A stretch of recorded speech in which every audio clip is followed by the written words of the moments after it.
Cole here from Aggressor Adventures. I hope everyone's doing great on this Tuesday. Thank you for joining us for episode 7 of our Zoom into Adventure series. Today we will be speaking with the operations team on our Clean, Refresh, and Sanitize initiative. So we're going to go ahead and pass it over. We have 3 presenters today. We have Larry Speaker,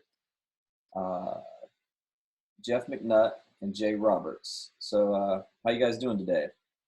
Hey, we're doing great, Cole. Fantastic. Good, Cole.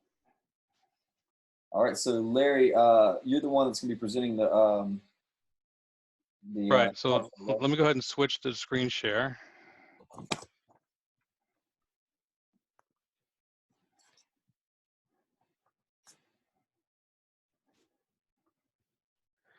And we should be in full screen mode.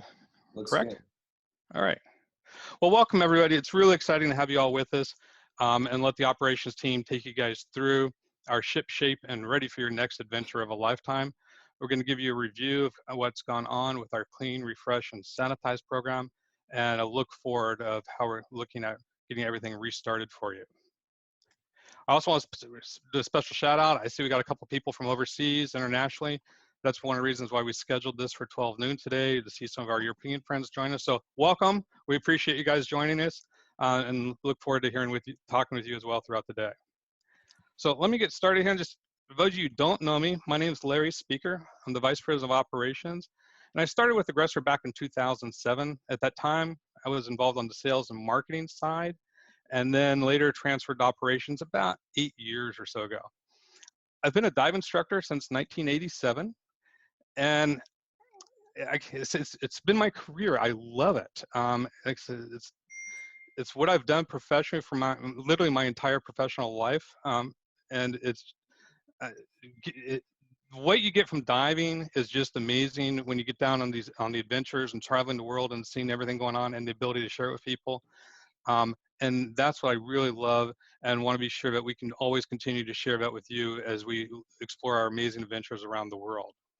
I'm also a PADI instructor and an SSI instructor trainer.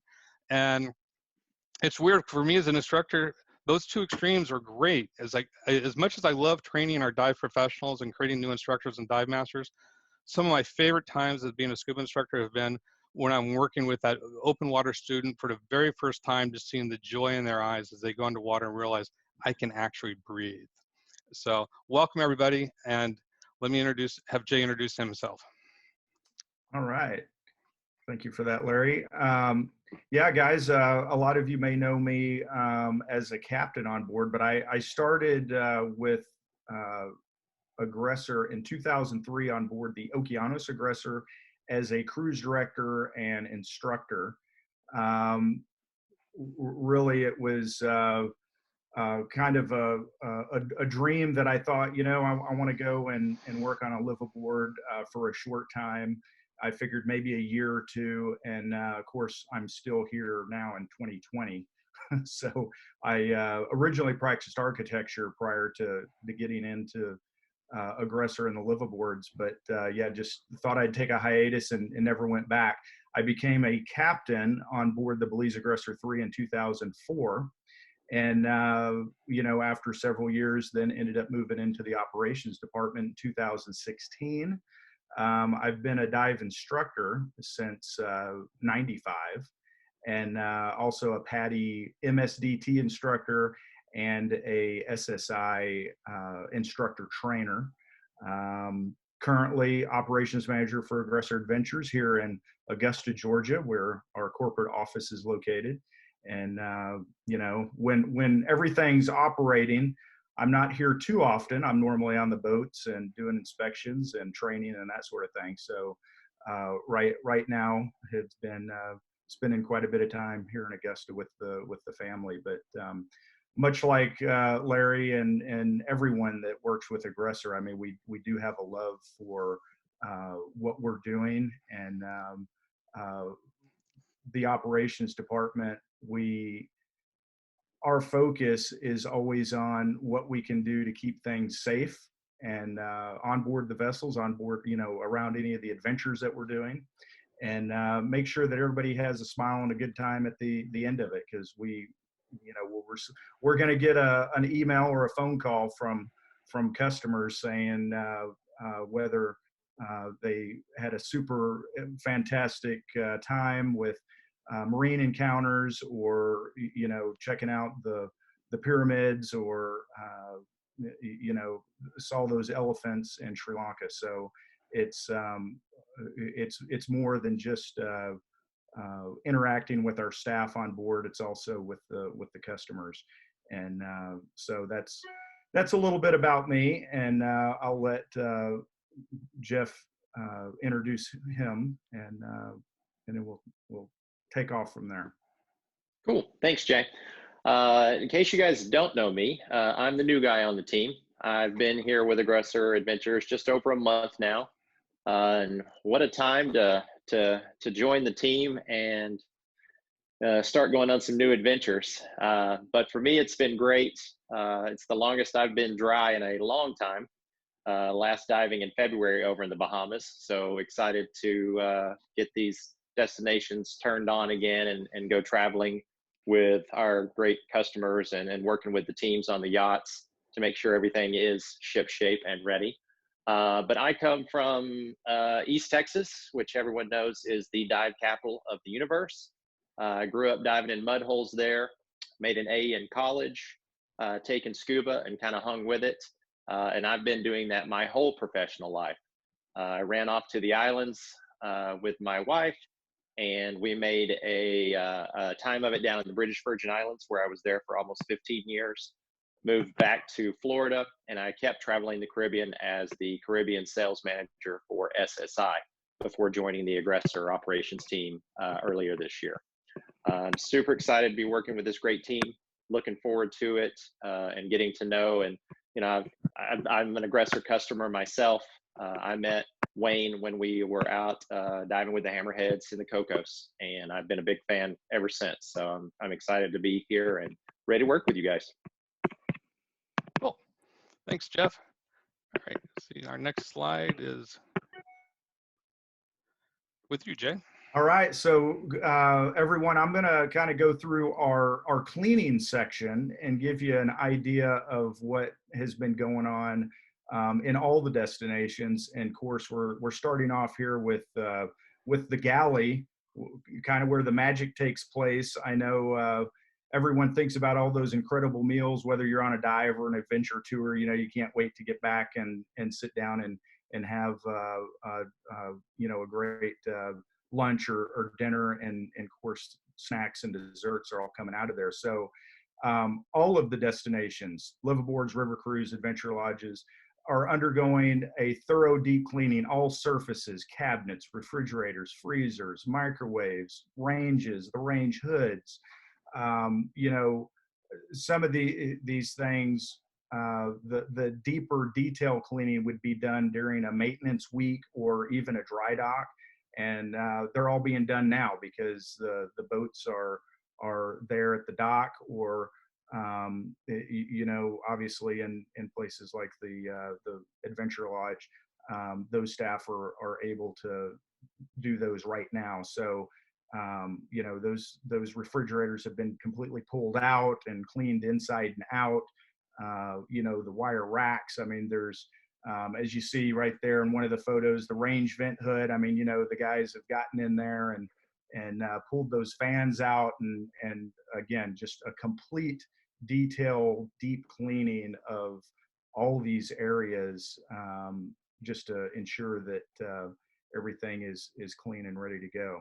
Our next slide is staterooms, and of course, this is also the rooms there for the lodges and also the river cruises. So you know, starts there with the bathrooms. So again, deep cleaning is being done in all areas. You know, the ceilings, the floors, the under the cabinets, inside the cabinets, all those sinks and areas there.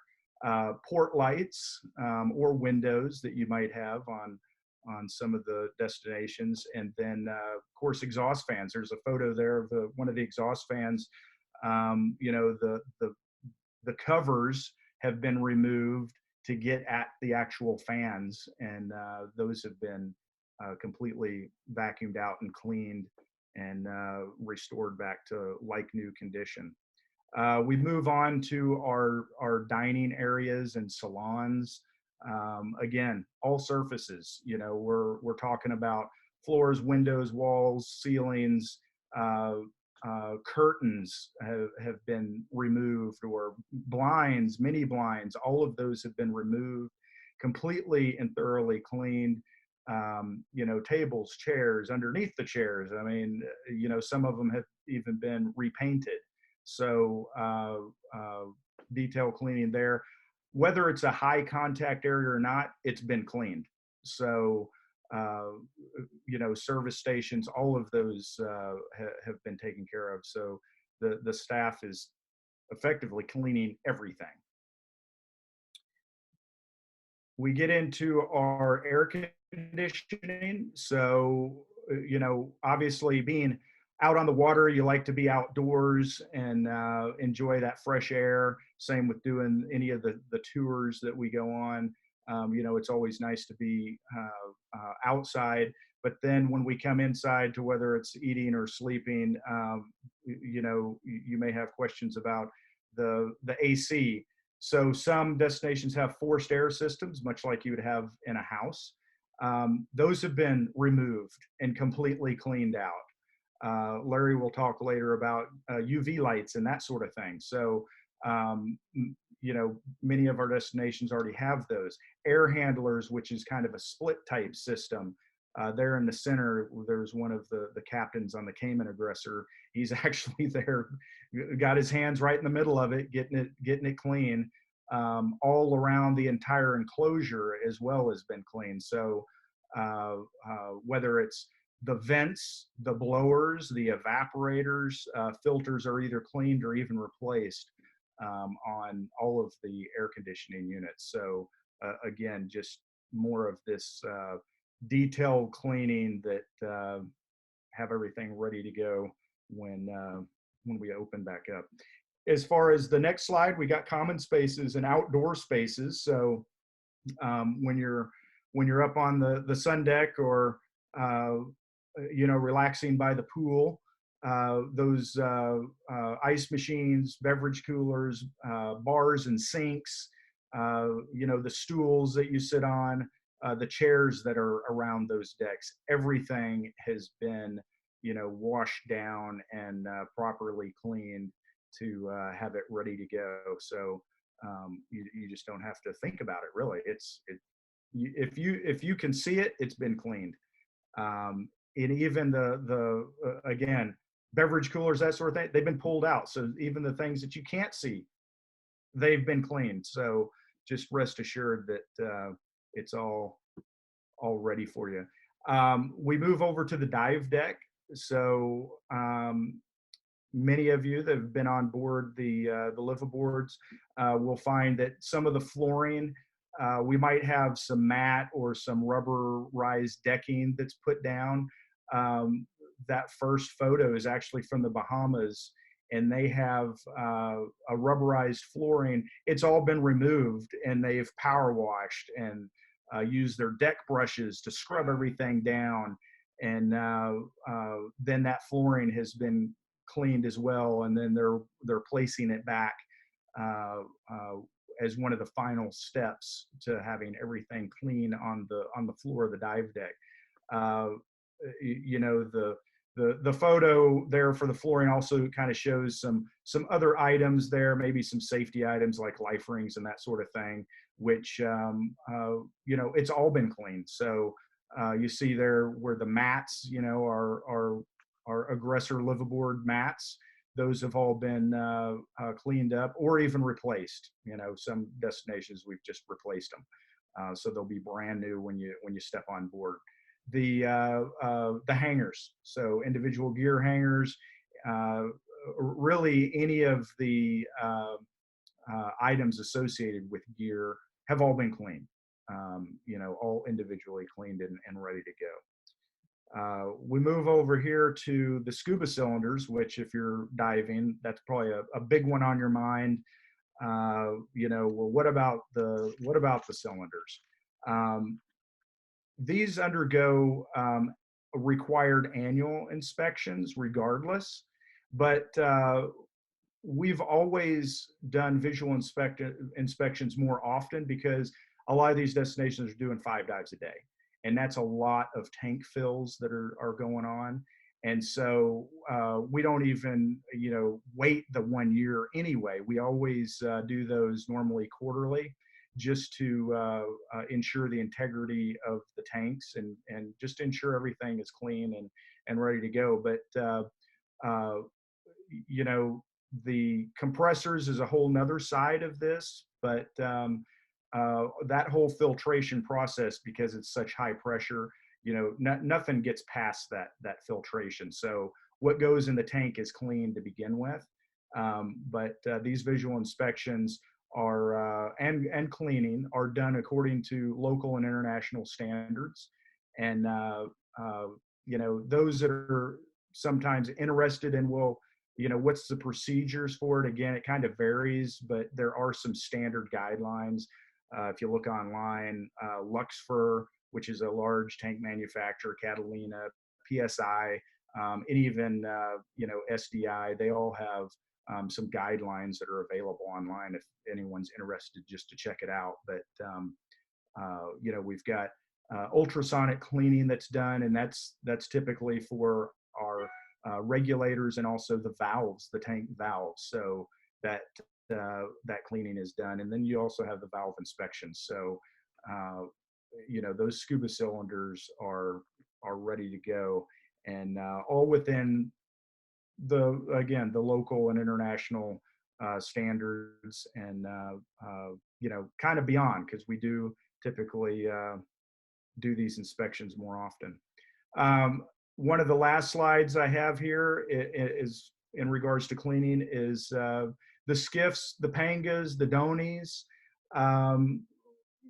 all of those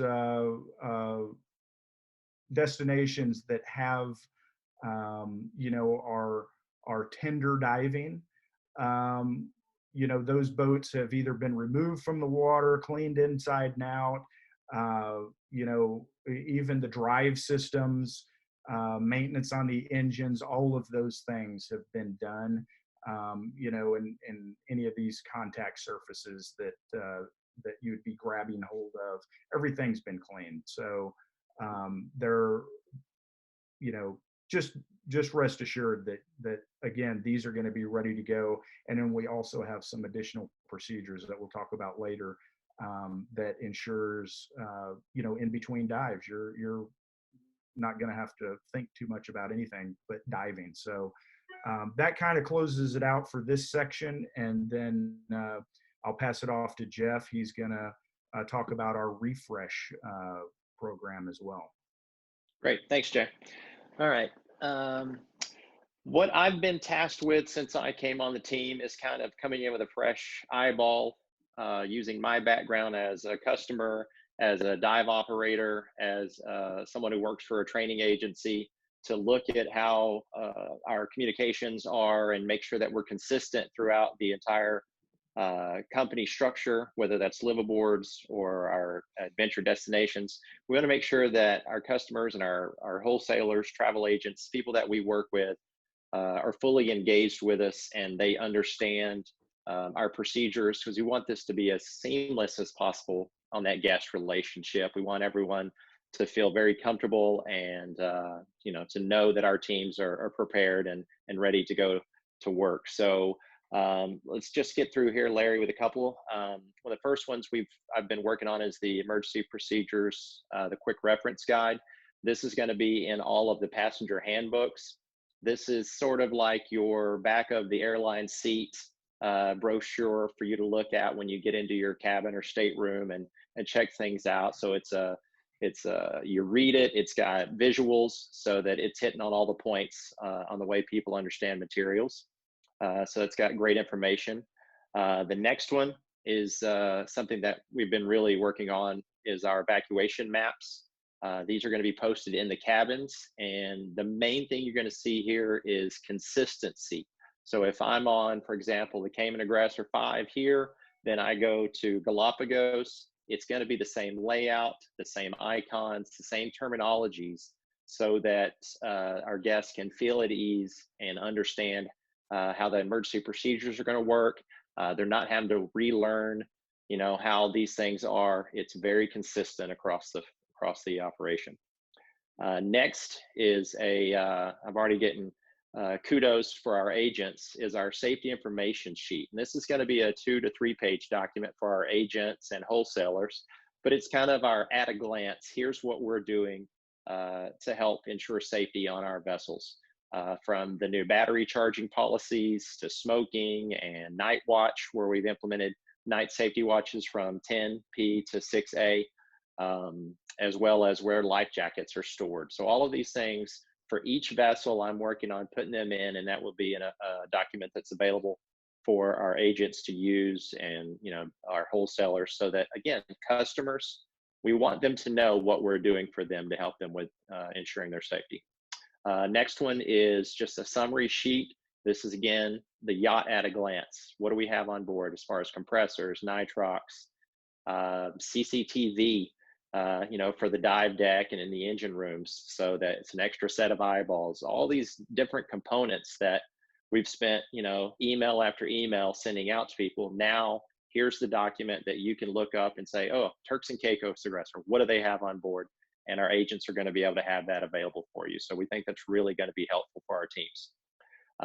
One of my favorite ones is I've been working on PowerPoints, our briefings for our destinations, so that when you show up, we'll sit you down, get you all excited, something tasty to sip on, and get an updated briefing on our policies and procedures. It's not to keep you in line, but it's to help you enjoy your vacation.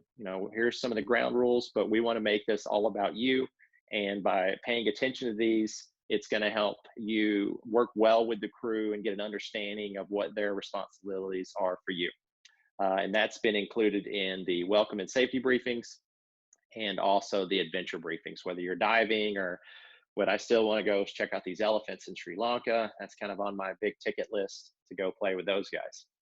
So now let's move into what our teams have been up to. And these guys have been really busy. So next slide. So what have we been doing as far as refreshing? Jay touched on the cleaning, but when we're referring to refreshing, these are major projects that we've taken this downtime to really get into. And in some of these cases, I mean, we're taking these boats apart and fixing them up and putting them back together and taking advantage of this downtime. So as he was talking about cleaning and the compressors, not just the outsides, but fully removing manifolds and fans and shrouds and all these different pieces that are essential. But during a week of charter, it's really tough to have the time to do it. So preventative maintenance has been a big thing. We don't want to be down a day or two because of a minor issue on the compressor to slow down diving. So we're getting in there and upgrading a lot of these facilities. In the middle, these yachts, if you've been on them, they're beautiful. Well, now they're going to be even more beautiful. We've got some real craftsmen that work with our team, and they're upgrading and replacing wood and the varnishing. And on the Brightworks, coming from a boating background, that's my big thing.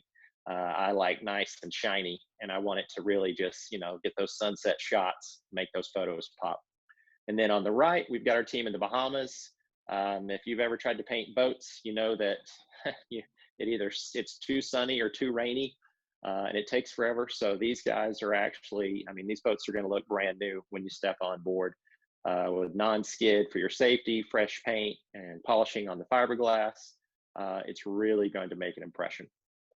Moving on, we're working on the cranes, the davits that you see, and some of this stuff as a guest you really may not pay attention to.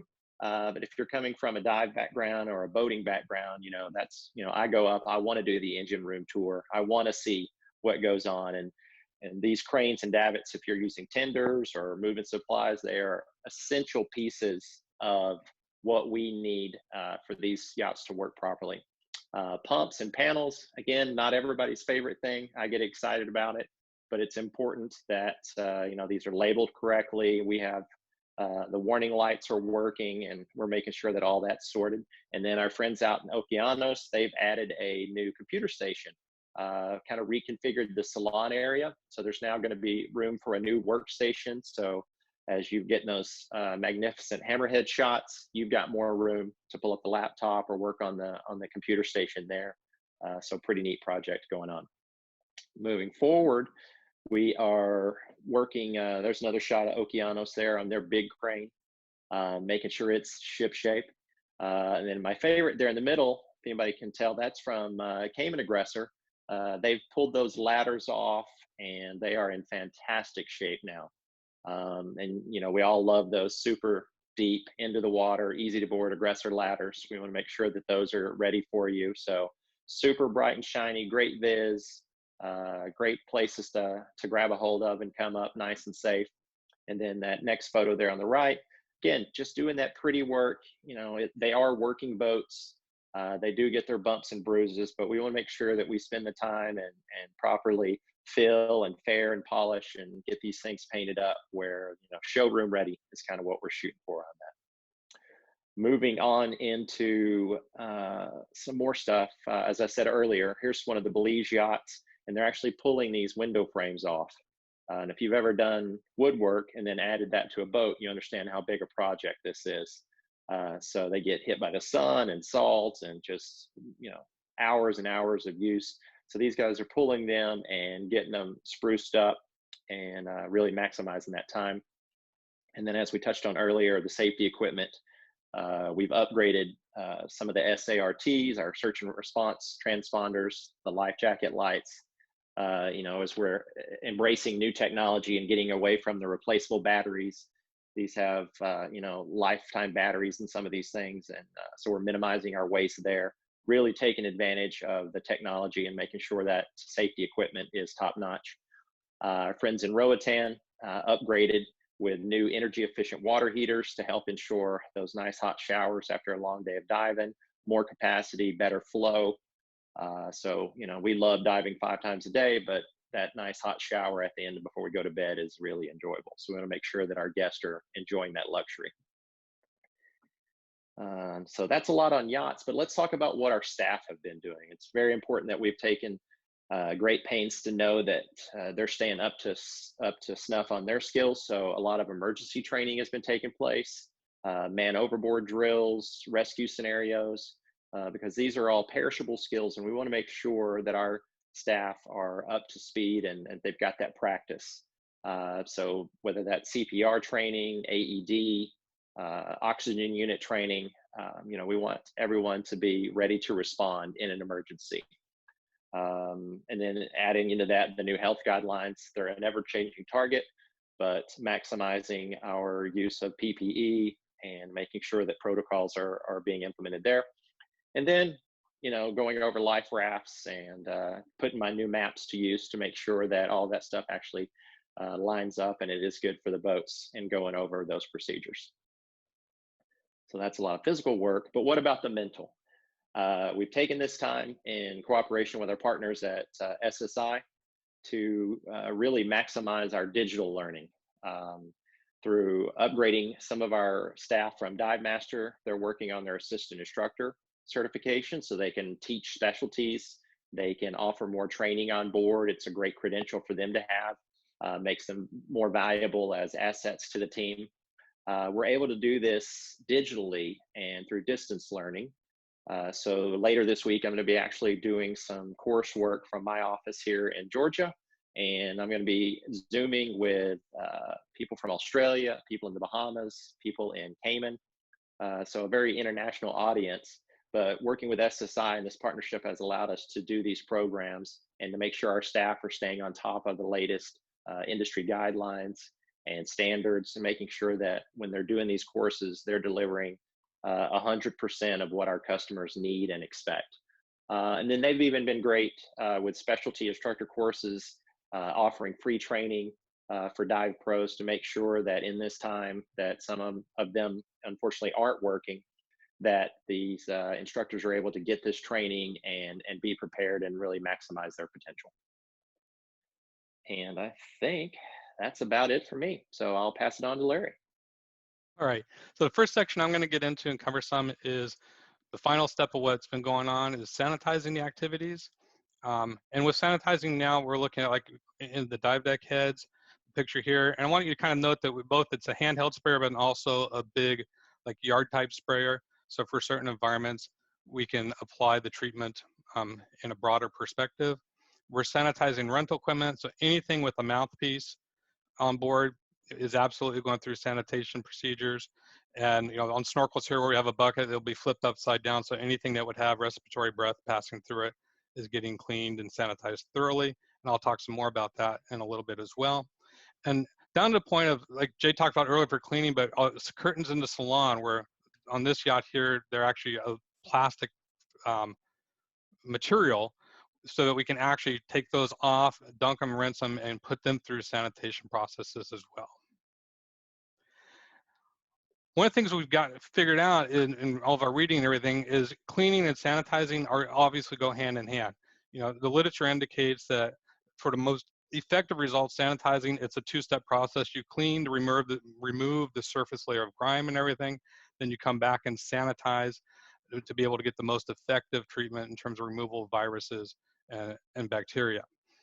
So in our early processes, before we even had the yachts, and all of our adventure cease operations for a bit, we were already enhancing our sanitizing frequency for high touch areas and high traffic areas and trying to sterilize everywhere possible.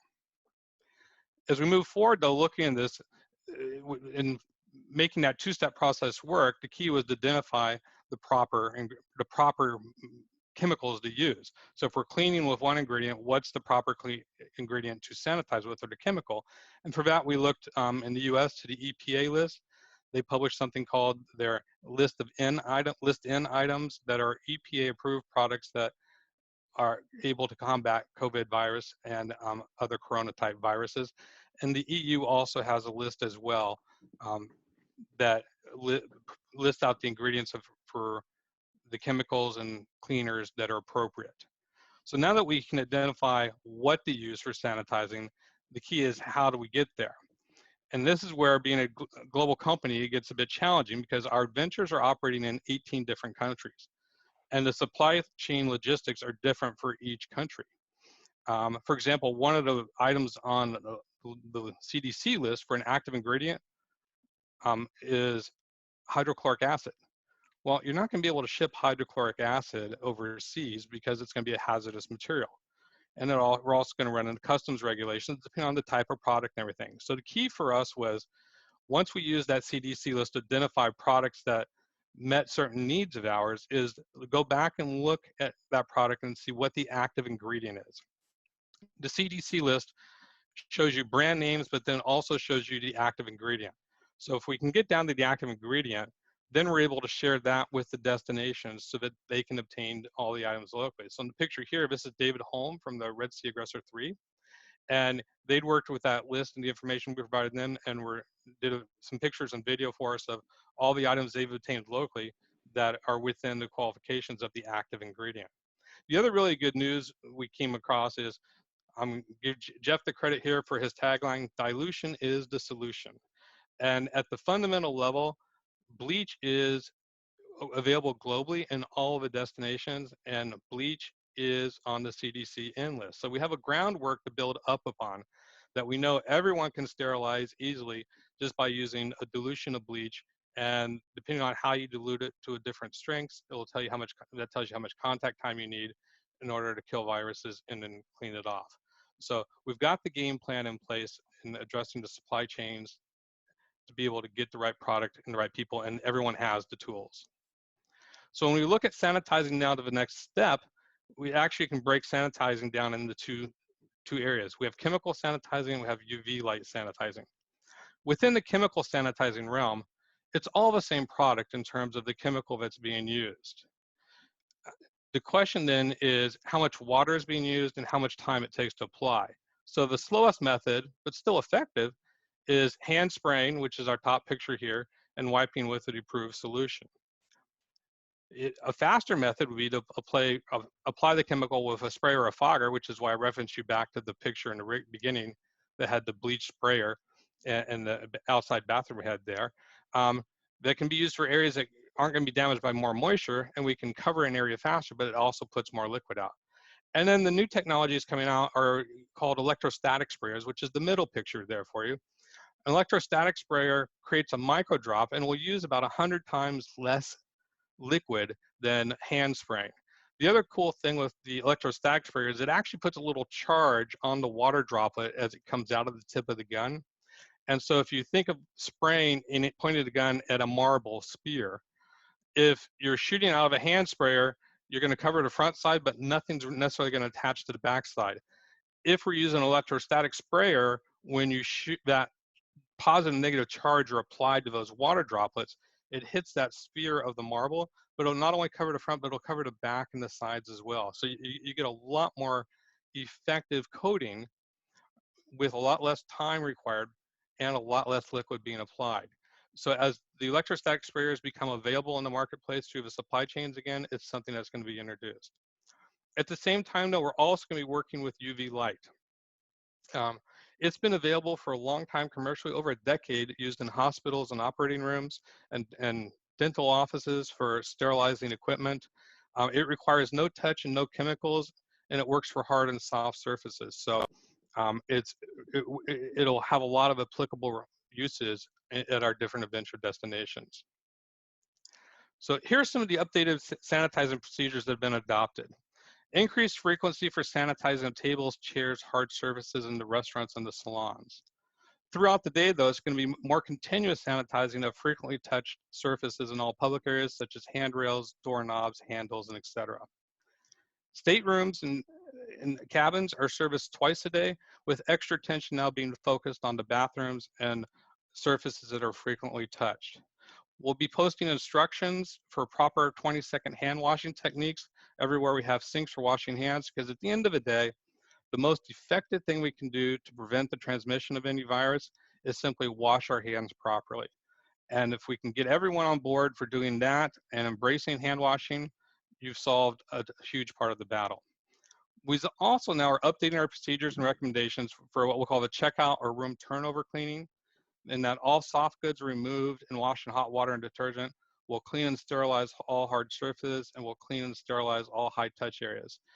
This is a longer, more in-depth cleaning because we have the time now between the guests not being on board, where we can take our time and do some more extensive cleaning and sterilization in the rooms between guests coming in. When we look at restarting, each destination's plan is going to be unique, in that we kind of have 3 layers of influence of what's going to happen. At the local level, our safari lodges are licensed as hotels. They have a restaurant and they have liquor licenses. Some of our liveaboard yachts are actually licensed as a hotel in their particular destinations as well. And again, they might have liquor or entertainment licenses. Where yachts are operating, we also have local port regulations for where the vessel is docked at. And at the next level, we would also have flag state regulations, which is where the ship yacht is registered at. And they might have similar or different regulations. And at the third level is in the Aggressor Adventures recommendations. All 3 of these will apply to each destination. So that's why we're going to end up having something a little different at each destination, but at the core, the Aggressor Adventure recommendations are applied along with flag state and local regulations. So as we go looking forward, restarting the operations, it's going to be a cooperative effort with everybody. We need to be sure that we're all applying common sense, cooperation, civility, and all that's going to funnel down to help us improve our communications, because at the end of the day, it's our communications that are more important than ever. We all acknowledge times have changed, and we all know it's not going to be like it used to be. So how do we move forward?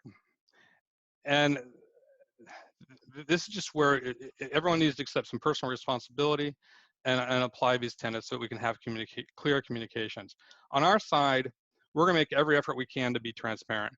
And just want to keep in mind that the situation will be a little fluid, as governments don't have to give us 30 days or 90 days notice for changes coming. So we'll need to apply whatever we'll be given there. But we have our game plan in place and the Aggressor Adventures recommendations going forward. So one of the things we see, most common questions, our reservations team is receiving is, what is Aggressor going to do to protect me? And in talking to the yacht owners and on the operations side, we have the question coming from our staff is, what are our guests going to be doing? What are our guests going to do to protect the staff and the destination? At Aggressor Ventures, we have an equal responsibility to both our staff and our guests.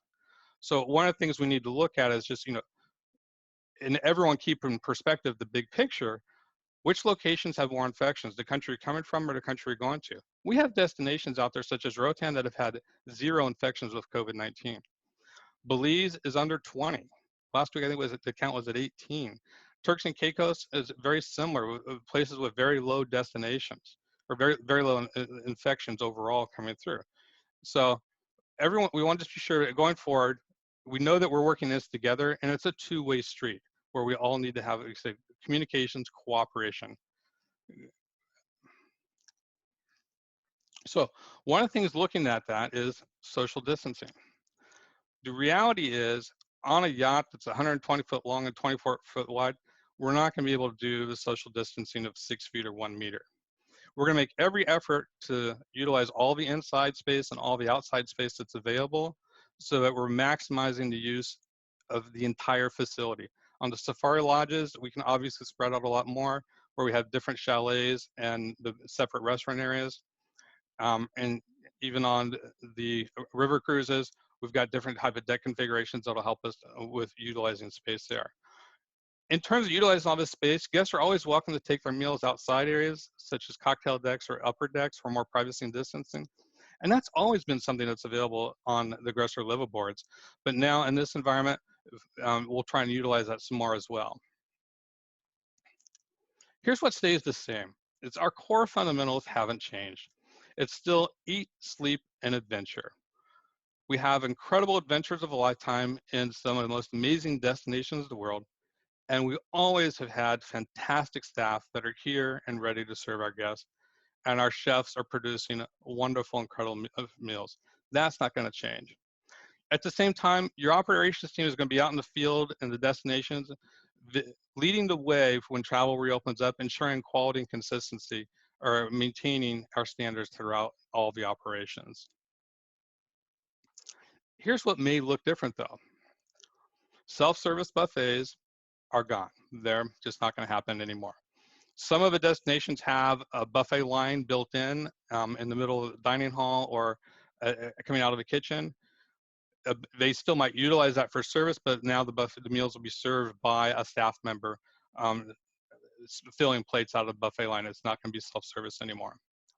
Mask and gear rinse buckets are gone on the dive liveaboards. For camera rinse buckets, they'll be utilized by staff, so they'll take your camera just like normal at the end of a dive deck. They'll then come up, dip the cameras in freshwater rinse, and place them on the camera tables. As I said earlier, we're going to use absolutely a lot more of our outdoor spaces for meals and briefing, keeping in mind that sunlight, UV, is an effective component against the virus. We're introducing handheld UV lights that are coming to offer disinfection of phones, tablets, and laptops. And we'll be providing instructions for guests. If you don't feel well before departing or during a trip, here's the steps we want you to take. These are some new procedures you may not see, though. They're actually going on behind the scenes. We've updated our cleaning and sanitation procedures for between trips. We'll be introducing fogging and UV light treatments. On liveaboards, the dive deck towel service is going to be reworked so that we'll be creating little towers for the towels to go in and keep them all separate.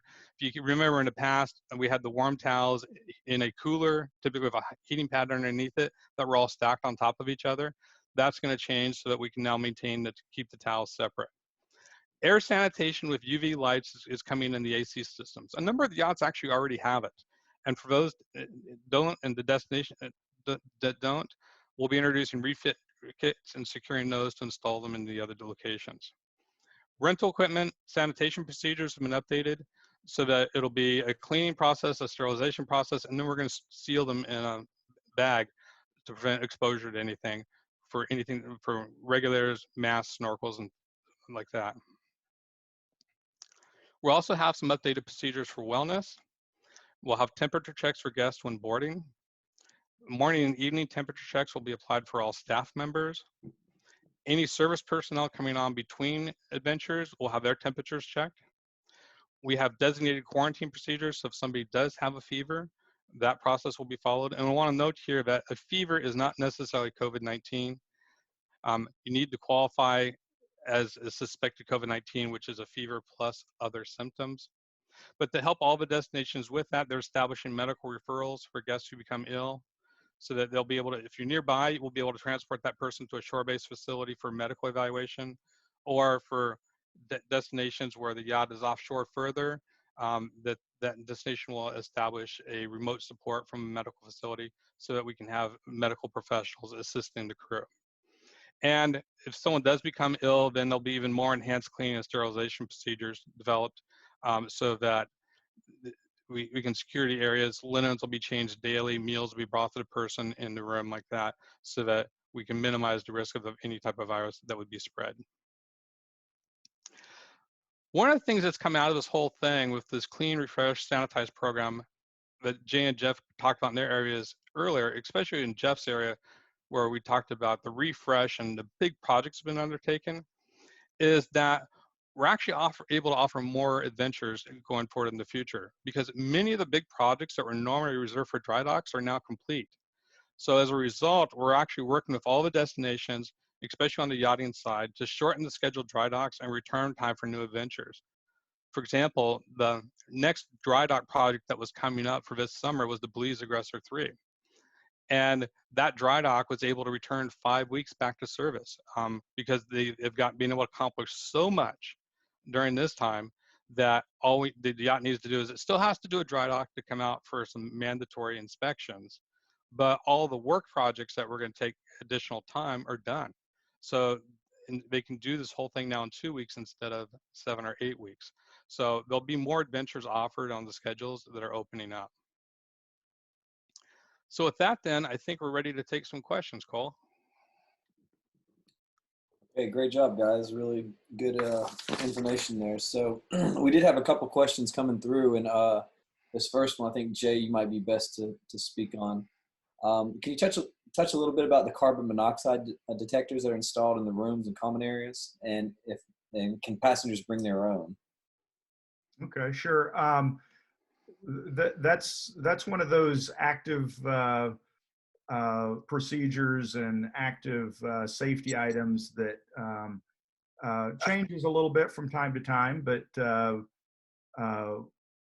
we last year ensured that all of the destinations had the combination. You know, a lot of times it was smoke only, and you know, we had received comments and we've listened, and now it's almost 99% of the time that's the only thing you can get is a combination or a dual carbon monoxide and smoke detector in one. So those destinations that you know, may require an independent fire alarm system also have the dual smoke and carbon monoxide detectors that are battery operated. So, you know, they're positioned throughout the yachts, in the cabins, and, you know, not, again, this is one of those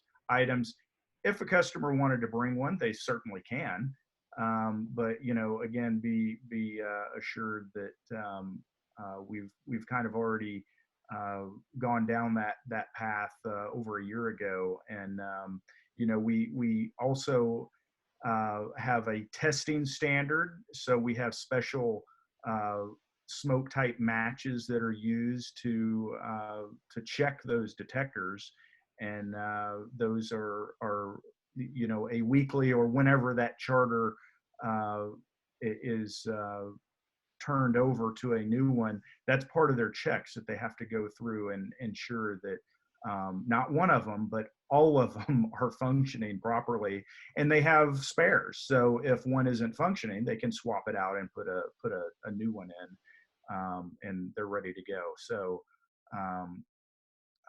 I think we look pretty good in that regards, and you know, you don't have to think too much about that either. Okay, great. How are rental regulators being sterilized? I'll jump in on that one. It's a multi-step process. So first you're going to wash the regulator just as normal. And then we're gonna take all the second stages and soak them in a disinfectant. So one of those list in products that we showed. And if it's bleach or something like that, we'll do another freshwater rinse with that.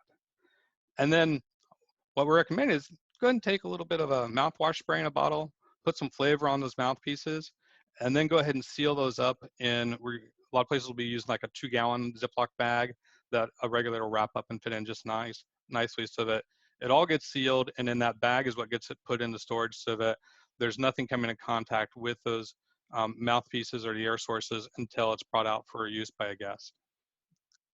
Okay, great. What about the staff at the destinations? You might have touched on this already, but re-answer. All right, well, I'll jump on that one too then. Yeah, it's really cool that we've got a lot of great local businessmen that run all of our destinations, and many of them really gone out of their way to see that staff members have some type of employment during this time. In destinations where we have foreign staff, some of those staff were able to get home prior to the closures that happened, and in other destinations, they had to sit through a quarantine period. And then when repatriation flights happened, we were able to get them on flights to get them home as well. Okay, great. What destinations will be opening first? Oh, let's see. That's a bit tricky. So one of the things I'll let everyone know is on our website where we have, right on that homepage, we have the COVID-19 update. And we're constantly updating that as we get new information out of the destinations. Tuesday is a big day for us because we're doing a lot of the updates, because the airlines tend to load their flight schedules and update their computers over the weekend, so that on Monday morning we can start pulling a list of all the information of when flights are anticipated to start flying to destinations. And that comes out to me on Monday evenings, so that on Tuesday then I can take that information and then go cross-reference it with what we're seeing from the latest updates from the governmental authorities of what they're saying of when a destination would be open. So watch that list because it's fluid. And with those two sets of information, we're able to basically do weekly updates.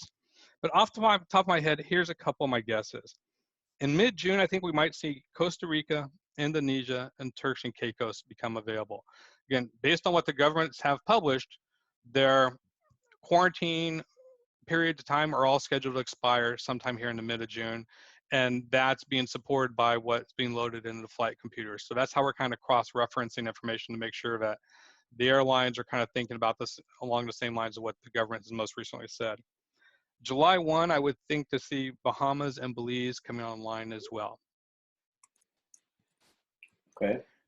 I know that's a hypothetical, of course. Will Aggressor require masks? No, masks are not going to be a mandatory item. You know, obviously, if guests would like to wear a mask, they're welcome to do so. However, having a mask management plan is extremely important because if a mask is left on surfaces, then it can contaminate that area. So we just need to make sure that those are cared for in a way that certainly minimizes the contact. If you bring a non-porous container, that container can be sanitized, frequently, and then the mask can be stored in the container. And then you store the container in a personal space outside of everyone else's area. So, again, we're trying to reduce any sort of contact. So that would be one way to do it. Okay, great. We do have Captain Alan Roberts on, or Alan Roberts of the Rotating Aggressor, and he wanted to chime in and say flights to the island starting end of June for July 4th weekend. Oh, cool. I want to make sure you gave a little pitch for us. All right, next question. Will scuba courses will still be available on the liveaboards? Yes, I can take that one, guys. We will still be offering our great selection of courses. There is one that we're going to pull off the schedule for now, and that's our diver stress and rescue class. simply because it is such a hands-on, literally an intensive interaction type program. So we're going to put a pause on that one. But the remainder of our courses, a lot of the content can be delivered digitally ahead of time. And then when we're getting in the water, then we're really all about social distancing and also reef distancing and making sure that we're maintaining good buoyancy and having correct interactions with our wildlife. So those will still be continuing. Okay, what's the logic that we do not use rinse buckets for wetsuits? I could jump on that one as well. Having run a dive operation where we're dealing with guest wetsuits and personal suits that people are doing, it's, you know, basically the first suit going in gets rinsed, and then everybody else is getting rinsed in whatever was in that suit. So it's going to be more of a hosing out. The boats, we make our own water. While we always want to minimize our water use, we will be using that water to rinse the suits and get the particulates out that do cause those fun dive smells towards the end of the week. Okay, let's see. What will you be personally packing when you travel once things open back up? I'm sorry, what was that call? What will you be personally packing when you travel once things open back up? Oh, geez. Well, I personally have several cotton masks already. I'm down here in Miami, so we've had quite a few restrictions for a while. And from what we're reading, everything, it looks like going through airports and going on the flights, you will be required to wear a cotton mask. So I'll have those with myself. I've actually always traveled with a small personal supply of hand sanitizer. It's always been part of my carry-on bag for going through the airports and sitting on the airplane seats and everything like that. So I'll keep carrying that with me and using it even more. If I can find little Lysol cleaning wipes, I'll probably add a little travel kit, one of those, to my carry-on bag. Again, I've always carried microfiber rags for my camera equipment, and I'll probably put one of those in my pockets now for wiping my face, just trying to keep my hands off my face a little bit and putting something else in there. I'm also really liking those little portable UV sanitizers that I showed you in the presentation. They're not expensive at all. They're lightweight and easy to travel with. So it's something that I could actually use to help sterilize my own mask that I'm traveling with, or other surfaces and pillows and stuff like that. And the other one I'm a big fan of is, I'll give a shout out for the next presentation, Cole, where you have Samantha Whitcomb doing the education. She's our conservation research person. And when she first started with about a year ago, she and I did a lot of work on suntan lotion and reef safe suntan lotion. And she gave me a challenge on the last trip I went on. It says, can I go on a liveaboard trip and not use suntan lotion? And if those of you who have traveled with me before, you know, I'm a guy that there's two colors. It's white or red when I go out in the sun. There's not much in between for me. So I did this whole trip without suntan lotion.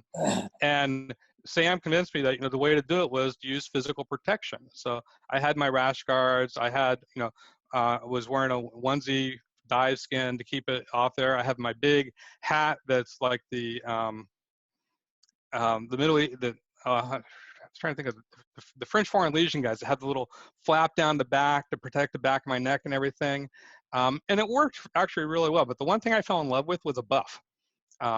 So that you know, you can watch online videos of the buffs, and there's 30 different ways to wear them. But certainly it works for covering my face and covering the top of my head for sun protection.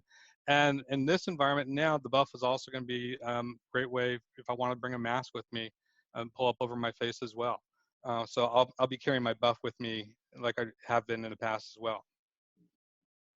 Okay, great. What are you guys doing about airport transfers?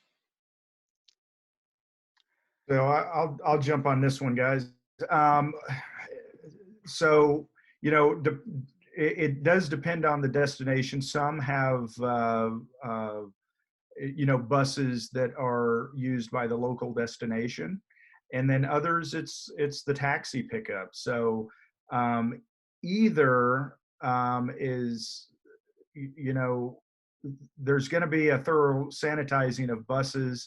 You know, the taxis, they're going to undergo one that would be required typically by the airport anyway.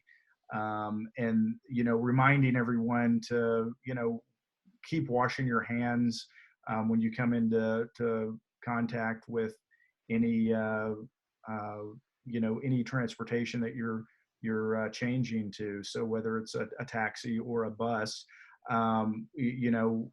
we touched on temperatures being taken before you actually board the destination. So, that would still come into play as well.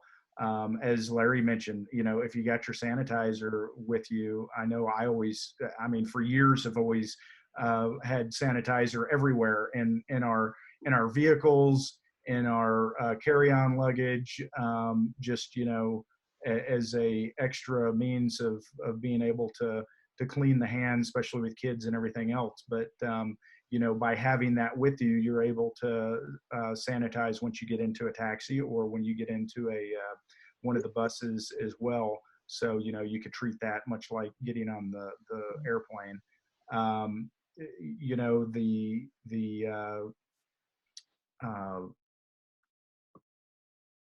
The hand wipes and that sort of thing is also something that you could bring along with you. But just know that the sanitizing of buses and taxis are going to be taking place. What about gloves, guys? We're not going to do anything with gloves. They're mainly there to protect the wearer, not everyone else. And they can also give a sense of false confidence. So you can spread germs for everything that you come in contact with. The bottom line, we think it's frequent hand washing is just far more effective than anything else. So in terms of like our staff for serving meals and everything, they're going to be washing their hands constantly as they serve the meals throughout that whole process. And we're going to use that. Okay. A few more questions coming in here. Let's find another one here. Will we be keeping the same capacity for passengers on ships? Yeah, we will. That's not going to change. Let's see. Got a few more people obviously typing. 1 second, guys.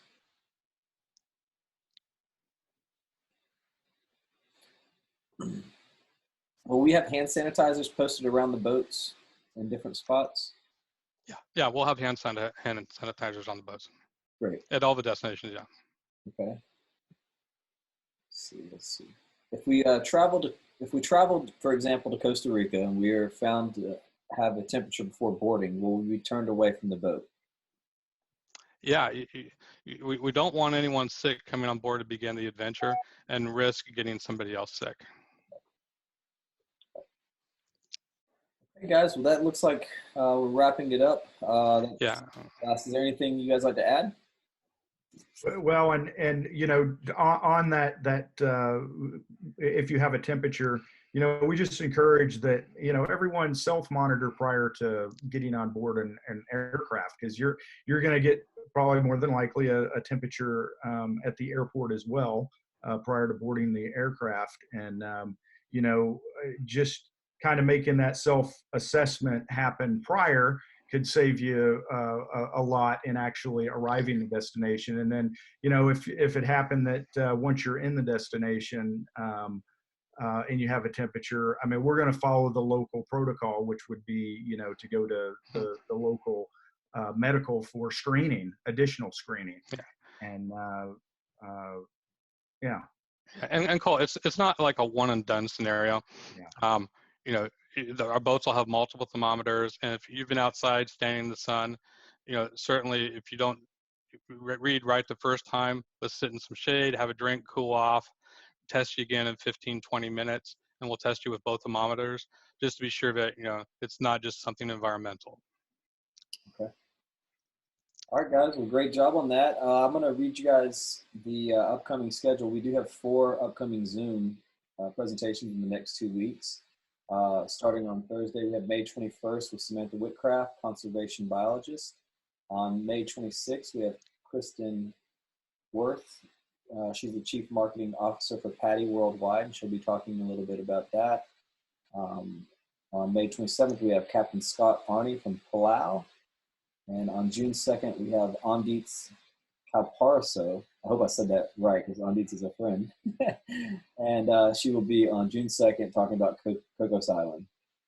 All right, guys, so that's it. I hope everyone has a great rest of the day, and we'll see you guys next time. Thanks, guys. Bye. Thank you very much.